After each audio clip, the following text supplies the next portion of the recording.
El sol se desangraba en el horizonte, teniendo de rojo las calles empedradas de ronda, una ciudad encaramada en las alturas de Andalucía.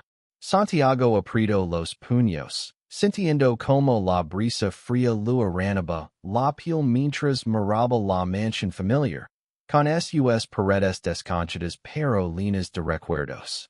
No debería estar aquí, pensó, pero el telegrama arrugado en su bolsillo lo había arrastrado de vuelta. El abuelo ha muerto. Ven a casa.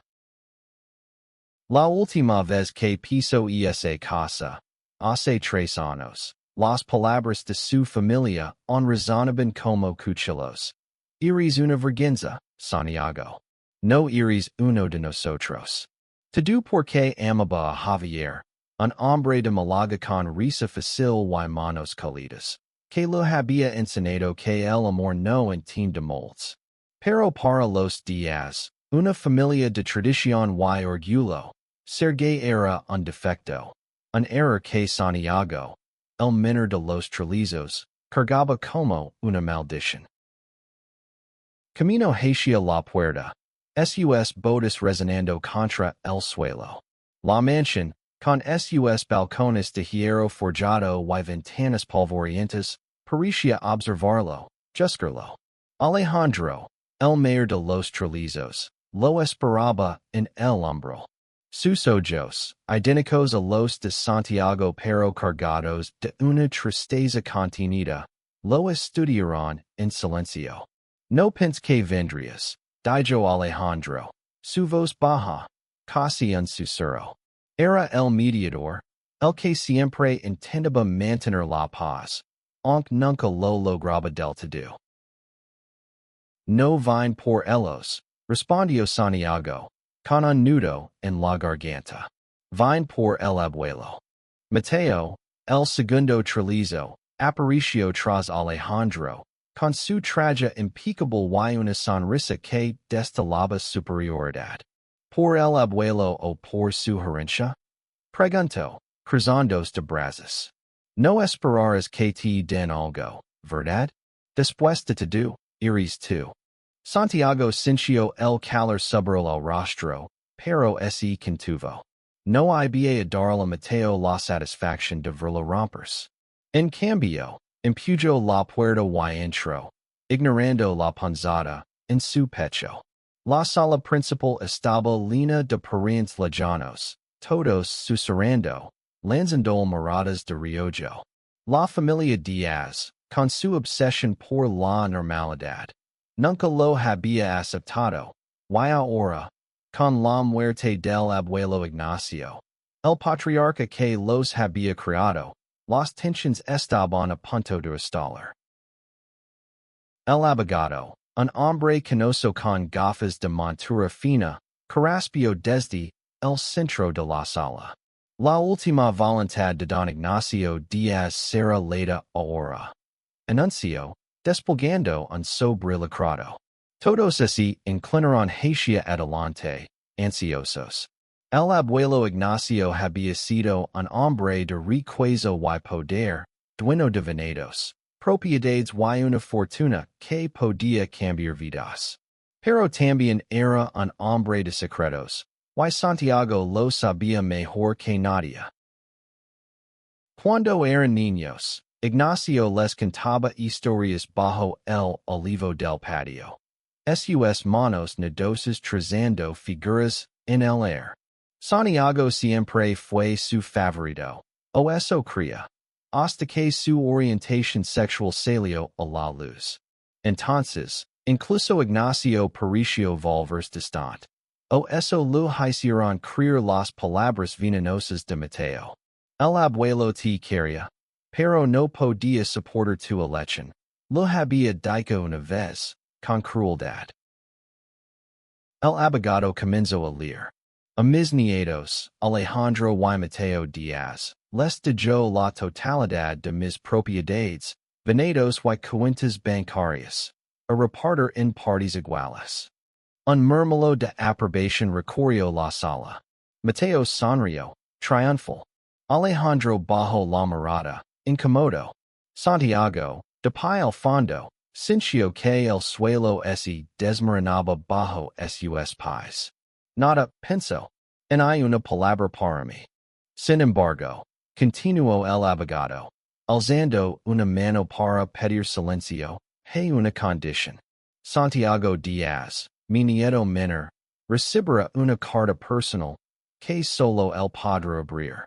Si decide compartir su contenido, será su elección. Pero esta carta contiene mi verdadero legado. Los ojos de todos se volvieron hacia Santiago. Mateo frunció el seno, claramente irritado. Alejandro lo miró con algo parecido a la compasión. Santiago, por su parte, apenas podía respirar. Una carta. Eso era todo. Un pedazo de papel en lugar de la herencia que sus hermanos recibían sin esfuerzo. El abogado lo entregó el sobre, sellado con cera roja y el escudo de la familia Díaz.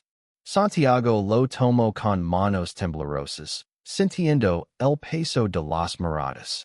¿Qué es esto? ¿Una broma? Espero Mateo. ¿Por qué él recibe algo especial? No es lo merece. Silencio, ordinó el abogado. Son las últimas palabras de don Ignacio. Respetenlas. Santiago salió al patio, buscando aire, buscando claridad. El olivo seguía ali, testigo mudo de su infancia. Rompió el sello y sacó la carta, escrita con la letra temblorosa pero firme de su abuelo. Las primeras palabras lo golpearon como un trueno. Santiago, mi niño, nunca te irrites. Ellos mintieron. Su corazón se detuvo. ¿Mintieron? ¿Quiénes? Las líneas siguientes contaban una historia que Santiago nunca había imaginado. Ignacio, en su juventud, había amado a un hombre. Un amor prohibido en la España de Franco. Un amor que tuvo que enterrar para sobrevivir. Había visto en Santiago su propio reflejo, pero nunca supo cómo decírselo. La carta terminaba con una instrucción. Busca la caja en la bodega. Y es mi último regalo para ti. Y perdóname por no haber sido más valiente. Santiago apretó la carta contra su pecho, las lágrimas cayendo sin control. El abuelo no lo había rechazado. Todo este tiempo, las palabras de Mateo, las miradas de desprecio de su familia, habían sido una mentira para apartarlo, para asegurarse de que no reclamara nada. Pero ahora, con esta carta, Ignacio le había dado algo más valioso que la riqueza, la verdad. Santiago permaneció bajo el olivo, con la carta temblando en sus manos. La verdad de su abuelo lo había sacudido, pero también había encendido algo en él, una chispa de determinación. Si Ignacio había escondido una caja en la bodega, tenía que encontrarla, aunque eso significara enfrentarse a su familia. La mansión estaba en silencio cuando entró de nuevo, con la carta guardada en su chaqueta. Las miradas de sus parents lo siguieron, pero nadie se atrevió a hablar. Mateo, sin embargo, no pudo contenerse. ¿Qué decía esa estúpida carta? Preguntó, bloqueando el paso de Santiago hacia el pasillo que levaba a la bodega. ¿Alguna disculpa por ser el error de la familia? Santiago lo miró fijamente, su voz firme por primera vez en años. No soy el error, Mateo. Nunca lo fui. Sin esperar respuesta, lo empujó a un lado y avanzó, ignorando las protestas. Alejandro lo siguió, sus pasos vacilantes. Santi, espera. ¿Qué está pasando? ¿Qué decía la carta? No es tu asunto, respondió Santiago, aunque su tono era más suave con Alejandro. Siempre había sentido que su hermano mayor no compartía el veneno de Mateo, pero tampoco había hecho nada para detenerlo. La bodega estaba al final de un corredor oscuro, con paredes de piedra que olayan a humedad y vino anejo. Santiago incendió una linterna que encontró en un instante y comenzó a buscar. La bodega era un laberinto de barriles y estanterías polvorientas. Cada rincón parecía susurrar los secretos de generaciones pasadas. Santiago recordaba haber jugado ali de niño, escondiéndose entre los barriles mientras Ignacio reía y fingía buscarlo. Ahora, ese mismo lugar guardaba algo más, algo que podía cambiarlo todo. Tras casi una hora de búsqueda, encontró una trampilla oculta bajo un montón de sacos. La abrió con esfuerzo, revelando un compartimento de madera. Dentro, una caja de metal, cerrada con un candado simple. Su corazón latía con fuerza mientras forzaba el candado con una barra de hierro cercana. Al abrirla, encontró una colección de cartas, fotos en blanco y negro, y un pequeño cuaderno. Todo estaba envuelto en una tela bordada con inicials, ID y jam. Las fotos mostraban a Ignacio, mucho más joven, junto a un hombre de sonrisa tímida. En una de ellas, se tomaban de la mano, escondidos tras un olivar. Las cartas, escritas en una caligrafía elegante, estaban dirigidas a mi querido Joaquín. Cada palabra destilaba amor, dolor y miedo. No puedo vivir sin ti, pero este mundo no nos lo permite, decía una. Si algún día mi nieto lee esto, que sepa que amé con todo mi corazón, aunque no fui libre. Santiago cerró los ojos, abrumado. Su abuelo había vivido una vida oculta, atrapado por las mismas cadenas que él había sentido toda su vida. Pero también había dejado este legado, un testimonio de su verdad, para que Santiago no se sintiera solo. De pronto, unos pasos resonaron en la bodega. Mateo apareció, con una expresión de furia. Que en contraste, eso también nos pertenece, gritó, intentando arrancar la caja. Santiago la partió con su cuerpo, pero Mateo era más fuerte. En el forcillo, las fotos se esparcieron por el suelo. Mateo se detuvo, atenido, al ver las imágenes de Ignacio con otro hombre. ¿Qué es esto? Susurró, su voz temblando entre la incredulidad y el desprecio. El abuelo era como tú. No era como yo, dijo Santiago, levantándose con las fotos en la mano. Era más valiente. ¿Why tú no tienes derecho a tocar esto? Alejandro, que había observado todo en silencio, finalmente habló. Mateo déjalo. Esto no es sobre la herencia. Es sobre algo más grande.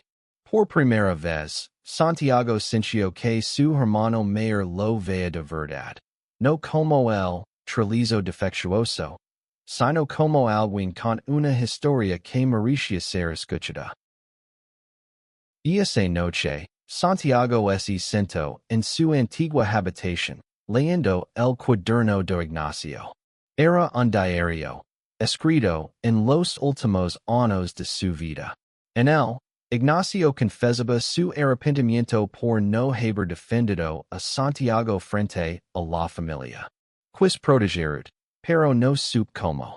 Espero que esta caja te dé la fuerza que yo no tuve. Santiago lloró, pero no de tristeza, sino de gratitud. Por primera vez, sintió que no estaba solo. Pero también sabía que la caja no era el final. Había algo más que debía descubrir, algo que Ignacio había dejado entre líneas. Una pista sobre una propiedad secreta, un lugar donde él y Joaquín habían soñado con vivir libres. La mañana siguiente amaneció gris, con nubes pasadas sobre ronda. Santiago apenas había dormido, su mit atrapada en las palabras de Ignacio y las imágenes de un amor que nunca pudo florecer. La calle seguía en su regazo, un recordatorio tangible de que su abuelo lo había entendido, incluso en silencio. Pero la pista en el diario, una mención vaga a la casa del acantilado, lo tenía intrigado. ¿Qué era ese lugar? ¿Why por qué Ignacio lo había mantenido en secreto? Bajo a la cocina, donde Alejandro estaba preparando café. La tensión de la noche anterior flotaba en el aire, pero Alejandro parecía diferente, más abierto. Santi, ¿puedo hablar contigo? Preguntó, ofreciendo una taza. Santiago asintió, aunque con cautela. Nunca habían sido cercanos, no como lo eran Alejandro y Mateo, siempre aliados en su normalidad. No estoy de acuerdo con cómo te han tratado, dijo Alejandro, mirando la mesa. Nunca lo estuve. Pero no sabía cómo enfrentarme a Mateo o a Papa. Lo siento. Sus palabras eran sinceras, pero también dolorosas. Santiago quiso creerlo, pero años de rechazo no se borban con una disculpa. Gracias, respondió, su voz neutra. Pero ahora no se trata de ti o de Mateo. Se trata de lo que el abuelo quiso decirme. Lo mostró el diario, señalando la línea sobre la casa del acantilado. Alejandro frunció el seno. Nunca he oído hablar de ese lugar. Pero si el abuelo lo mencionó, debe ser importante. La conversación fue interrumpida por Mateo, que entró con una expresión de desprecio. ¿Sigues con tus secretos? Dijo, señalando el diario. No vas a sacarnos nada, Santiago. La herencia es nuestra. Y ninguna caja vieja va a cambiar eso. Santiago lo ignoró y se levantó. Voy a encontrar esa casa. Dijo, más para sí mismo que para sus hermanos. Y no es por la herencia. Es por él. Sin esperar respuesta, salió de la mansión, con el diario y la caja bajo el brazo. Su viejo coche, un seat destartalado, lo esperaba en la calle. Mientras conducía hacia el acantilado de Ronda, donde el río Guadalevin cortaba la ciudad en dos, su mente volvió a Javier. Javier, con su risa que parecía iluminar incluso los días más oscuros, había sido su ancla. Pero cuando Santiago fue expulsado de la familia, también lo perdió a él. No puedo seguir a un lugar donde no te quieren. Lo había dicho Javier, con lágrimas en los ojos. Santiago no lo culpaba, pero el dolor seguía allí, como una herida que nunca cicatrizaba. El acantilado era un lugar imponente, con vistas que quitaban el aliento. Santiago revisó el diario, buscando pistas. Una línea destacaba, donde el río canta más fuerte. Busca la piedra con la cruz. Camino por el sendero, el viento azotando el rostro, hasta que encontró una roca grabada con una cruz apenas visible. Debajo, cubierta por maleza, había una entrada a una cueva. Dentro, la oscuridad era densa, pero la linterna reveló un espacio pequeño, casi sagrado. En el centro, una caja de madera más grande que la interior, con un candado oxidado. Al abrirla, encontró un título de propiedad, mapas y una carta final de Ignacio. Esta casa fue mi sueño con Joaquín. Nunca pudimos vivir aquí, pero tú puedes. Hazlo por nosotros. El título describía una pequeña casa en la costa de Málaga, cerca de Nerja, un lugar donde Ignacio y Joaquín habían planeado escapar. Santiago sintió un nudo en la garganta. Esto no era solo una herencia, era una misión, una forma de honrar el amor que su abuelo nunca pudo vivir. Pero cuando regreso a la mansión, la calle y el diario habían desaparecido de su coche. Mateo estaba en el patio, con una sonrisa triunfal. ¿Buscas esto? Dijo, sosteniendo el diario. No vas a encontrar nada más, Santiago. Esto termina aquí. La furia lo sigo. Santiago se lanzó hacia Mateo, pero Alejandro se interpuso. Basta, gritó. Mateo, devolvió el vecino. Esto no es un juego. Por primera vez, Alejandro parecía dispuesto a enfrentarse a su hermano. Mateo, sorprendido, soltó el diario, pero no sin antes advertir.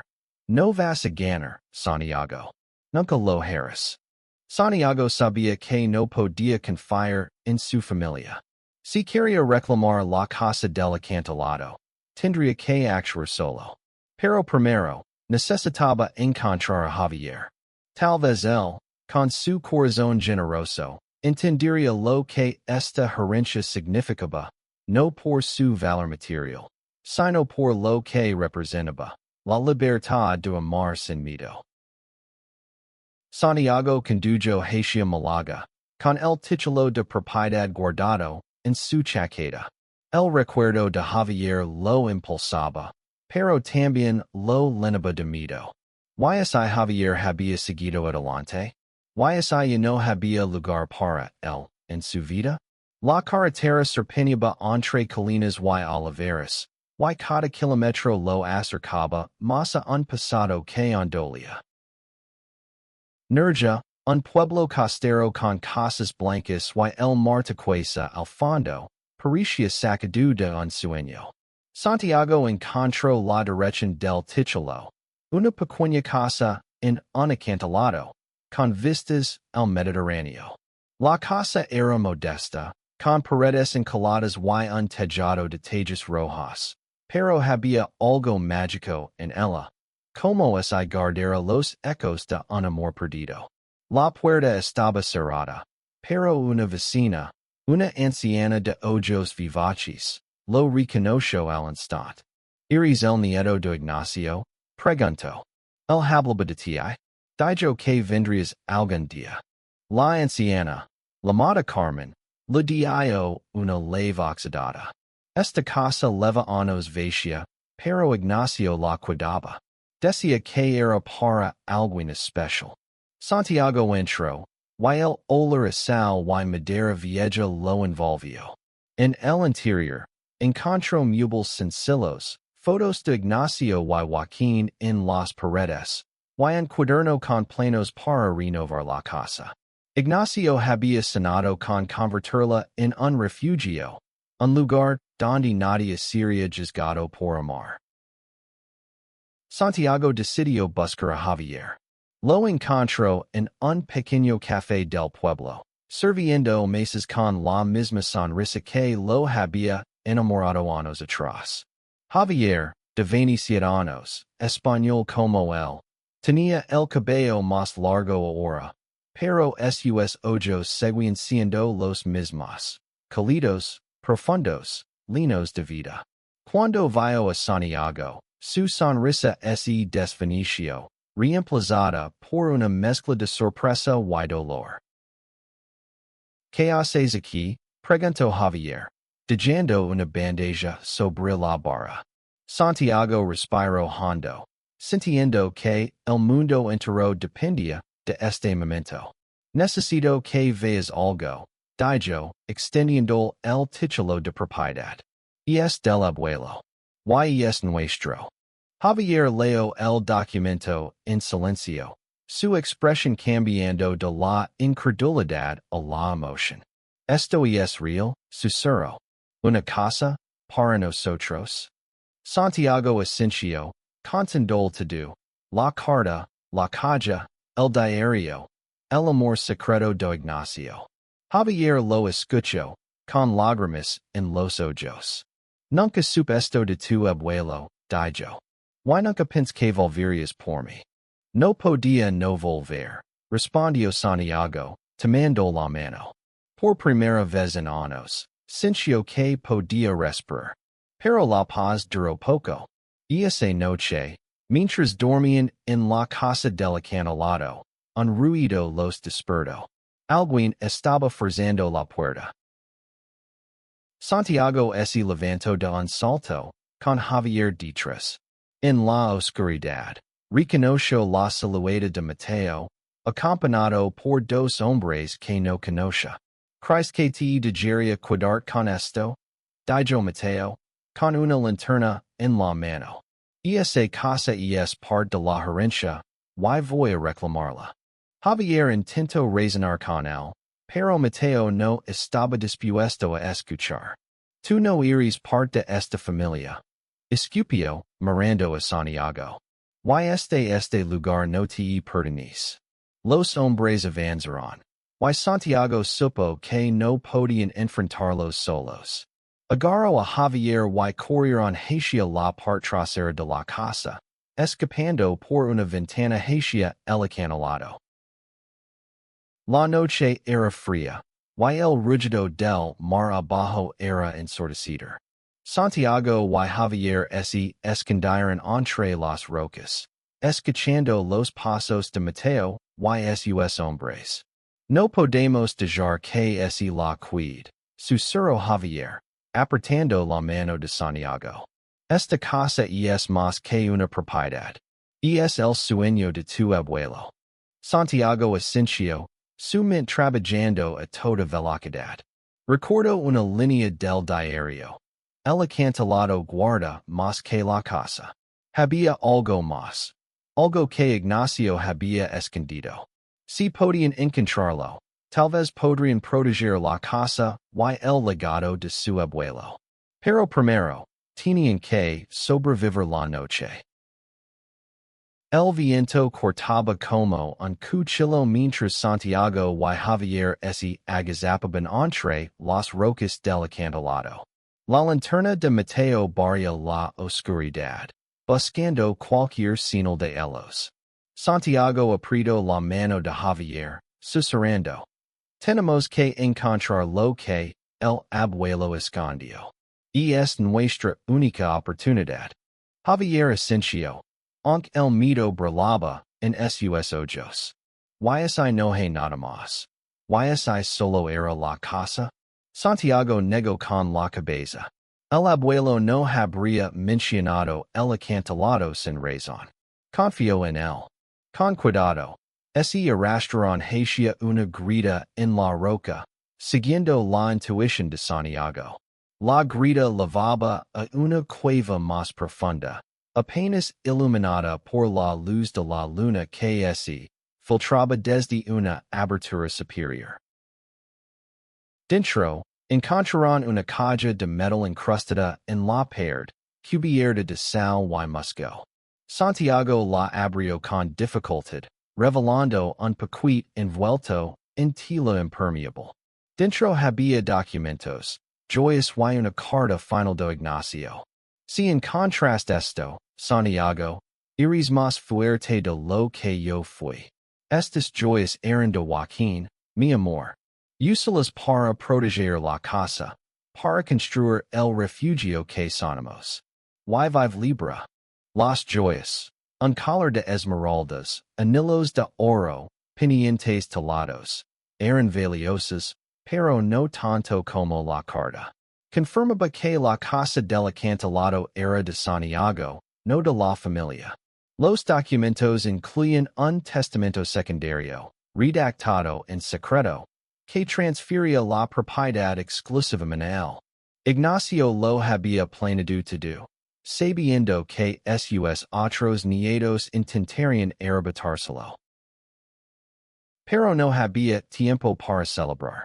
Los pasos de Mateo se acercaban, y su voz resonaba en la cueva. Santiago, no puedes esconder para siempre. Javier y Santiago se miraron, sabiendo que debían salir de allí. Con las joyas y los documentos en una mochila, corrieron hacia la abertura superior, escalando las rocas resbaladizas hasta llegar al borde del acantilado. Afuera, la tormenta había comenzado, con relámpagos iluminando el cielo. Mateo y sus hombres los alcanzaron, bloqueando el camino. De meso. Exigio Mateo, señalando la mochila. No tienes derecho a nada de esto. Santiago se plantó frente a él, con el viento azotando el rostro. ¿Estás equivocado, Mateo? El abuelo lo dejó para mí porque sabía que yo entendería su amor, su dolor. Tú nunca lo harás. Mateo se rió, pero había algo roto en su risa, como si por primera vez dudara de su propia justicia. De pronto, Alejandro apareció, empapado por la lluvia. Mateo, para. Dijo su voz firme. Esto ha ido demasiado lejos. Santiago es nuestro hermano, y el abuelo lo eligió por una razón. Mateo lo miró, incrédulo. ¿Tú también vas a traicionar por él? No es traición, respondió Alejandro. Es hacer lo correcto. Los hombres contratados por Mateo, al ver la división entre los hermanos, retrocedieron, confundidos. Santiago aprovechó el momento para correr con Javier hacia el pueblo, buscando refugio en la casa de Carmen, la anciana vecina. Carmen los acogió, ofreciéndoles té y mantas. Sabía que vendrías, dijo, con una sonrisa sabía. Ignacio siempre dijo que eras el único que entendería su corazón. Mientras Santiago le mostraba los documentos, Carmen reveló que conoció a Joaquín, el amor de Ignacio. Era un hombre bueno, dijo.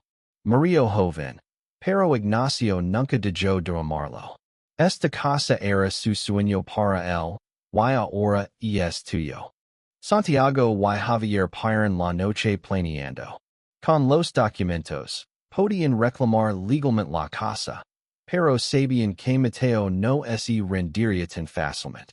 Necesitaban aliados, y Alejandro, aunque vacilante, parecía estar de su lado. Pero el verdadero desafío era más profundo. Demostrar que el amor, en todas sus formas, merecía respeto. A la mañana siguiente, Santiago y Javier se presentaron en la oficina de un abogado en Málaga, con los documentos y las joyas. El abogado, un hombre joven llamado Raúl, revisó todo con cuidado. Esto es irrefutable, dijo. El testamento secundario anula cualquier reclamo de tus hermanos. La casa es tuya, y las joyas también.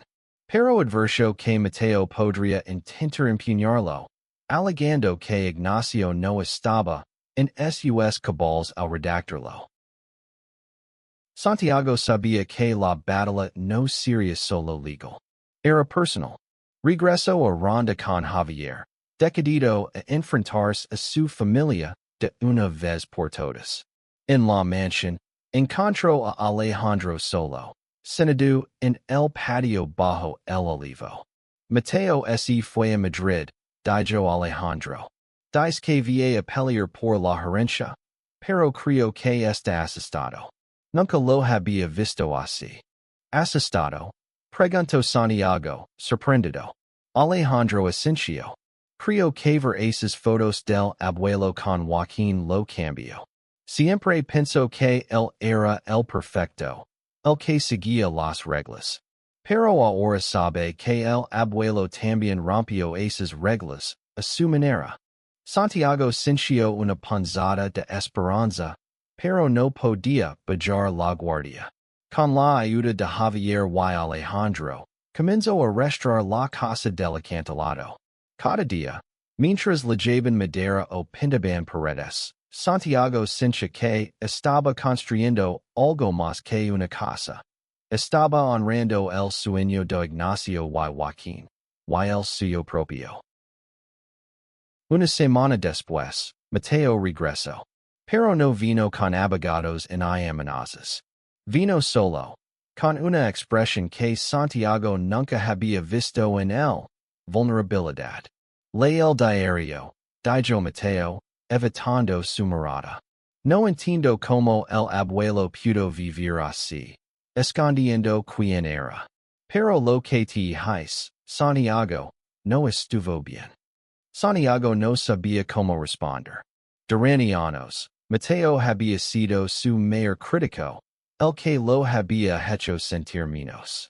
Pero ahora, por primera vez, veía arrepentimiento en sus ojos. No espero que me perdones, continuó Mateo. Pero no voy a pelear por la casa. Y es tuya. Alejandro, que estaba cerca, sonrió débilmente. Creo que el abuelo sabía lo que hacía. Dejó.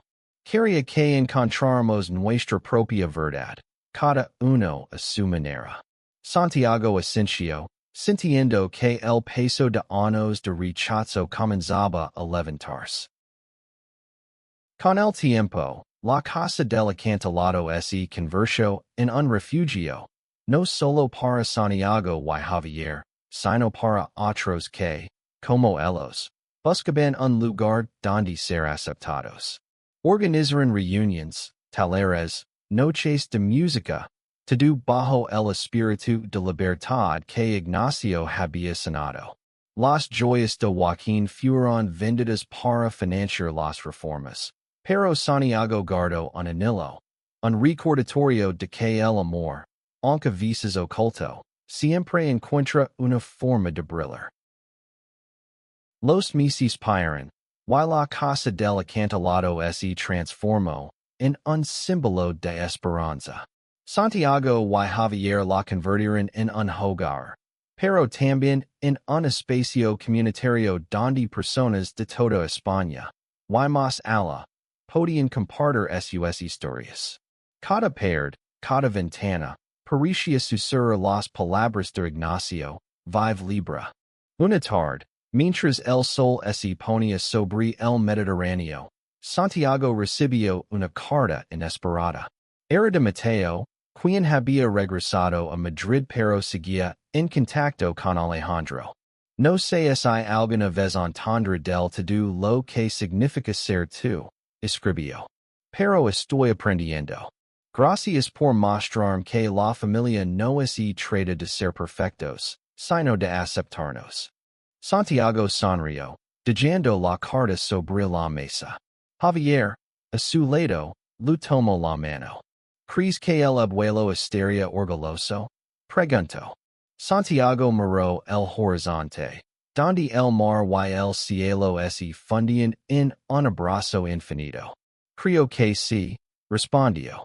No solo por la casa, sino por lo que significa. Por nosotros. Y esa noche, organizaron una cena en la casa, con Alejandro, Carmen y otros amigos del pueblo. La mesa estaba llena de risas, comida y recuerdos. Santiago levantó su copa, brindando por Ignacio, por Joaquín, y por todos los que habían amado en silencio. Por la libertad. Dejó, y todos alzaron sus copas. La casa del acantilado se convirtió en un faro para los marginados, un lugar donde el amor no necesitaba esconderse. Santiago y Javier, juntos, construyeron una vida que honraba el pasado pero miraba hacia el futuro. Y en cada amanecer, Santiago sintió la presencia de su abuelo, susurrando que, al final, el amor siempre encontraba su voz. El legado de Ignacio no era la riqueza en las propiedades, sino la valencia de ser uno mismo. Santiago, el trillizo Rechazado, había encontrado su lugar, no solo en la casa del acantilado, sino en un mundo que, poco a poco, aprendía a receptor. Pensó mientras miraba a Javier, era el regalo más grande de todos.